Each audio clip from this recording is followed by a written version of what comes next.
This is the longest subway platform in the world. It's 3,501 feet long and it serves as 3 different stops for downtown Chicago. It's part of the State Street subway line, which is serviced by the Chicago Red Line. To walk from one end to the other is about 4 city blocks. So, better get started. The Chicago Red Line services the north and south sides of the city. It runs 23.4 miles and has a total of 33 stops. These 9 stops on the Chicago Red Line make up the entire State Street subway. The world's longest subway platform runs from Lake to Jackson. Construction started on the platform December 17, 1938 and continued for 5 years, even with the onset of World War II. In fact, they had to get special priority rating from the War Production Board to continue construction, because Chicago's industrial industry was so crucial to the wartime effort. During the war, Chicago was busy pumping out plane engines, parachutes, and torpedoes. To keep the city operating efficiently, we needed a rapid transportation service. Even before the war, downtown congestion was reaching a breaking point. Constructing the subway was no easy task, as boring a hole 5 miles under a city was bloody hard work. The conditions were tough. Temperatures would easily reach 110 degrees, and underground work was always pressurized to prevent tunnel cave-ins. The miners, or muckers as they were called, carved away the chunks of clay muck with a knife driven by a tugger. These chunks, which were referred to as dogs, were then carted to the surface. 2 million cubic yards of clay had to be excavated to create the tunnel, most of which would end up creating Chicago's beautiful lakefront.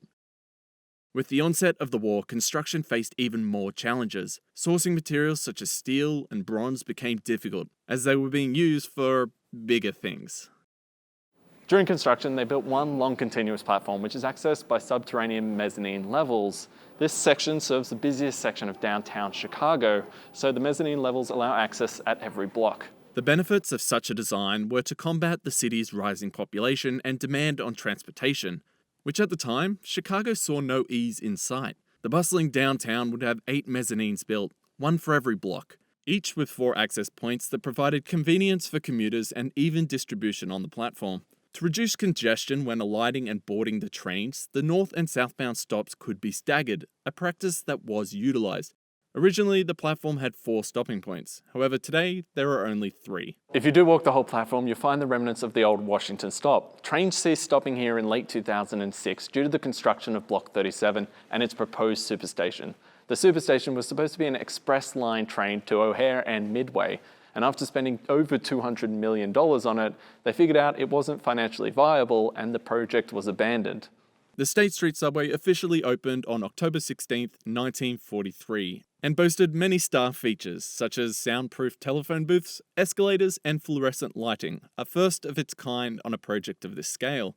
If you were asked to guess which Chicago station is the busiest, you would be right in guessing it's on the Red Line. The Red Line carries 23 million passengers a year, 10 million of which utilize the State Street subway. The busiest of those stops is Lake and State, with the most recent numbers showing a ridership of 600,000 a month. Of the 10 million people that rode the State Street subway last year, I'm sure not many of them knew about the record, and probably only a handful have actually walked the whole entire platform. If you're interested in stories like this and other stories about Chicago history, make sure you check out the other videos on my channel and subscribe. And I want to say thank you to Andrew for helping me shoot this video.